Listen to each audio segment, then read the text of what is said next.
I think, people need to realize that, like, if the banks are paying 4.25%, which they are right now, what are they making out there? Oh yeah. Right. I mean, that's the thing you have to think about. What's their returns out there? So even though it seems great and there's this big cash grab, they're going to lower rates in September. Rates are going to start coming down.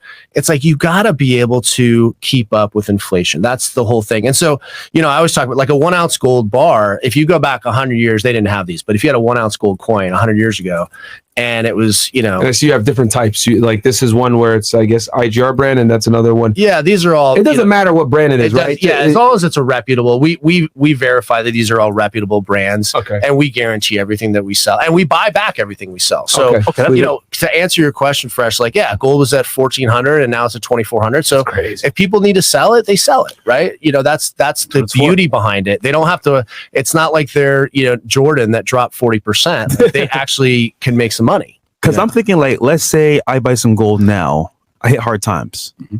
I can sell this piece of silver, $300 to pay my car payment. Yeah. Or I could sell maybe that gold bar and pay half my mortgage. So, like, that level of buying and having the holding power is powerful, because now, because for the future, if I have issues or even want to get money right away, correct, I can. Yeah, and that's why a lot of people do it. Silver's a great. Yeah, silver for bartering makes a lot of sense, because at $30, if you needed to pay, if you needed to go to do groceries and, $100 here, and you pay, and so you have something tangible. And I always think about, like, 1 ounce of gold 100 years ago, you could go out and you could take your wife out to dinner, or your girlfriend, and you could go to the supermarket, you could pay your rent, you could do a lot with a 1 ounce of gold 100 years ago. Mm-hmm. Today, you could do the same.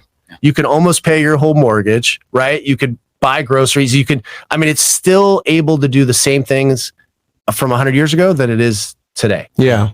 Interesting. Because because you just, like, let's say you bought the gold for, like, you got, let's say 2020, $1,200, $1,300 back then, that 1 ounce of gold. Well, if you had that $1,200 cash versus using it today, right, you're not going to have the same value in 2024. But if you kept that bar of gold in that 4 years, it's doubled. Well, so it's like great hedge against inflation. So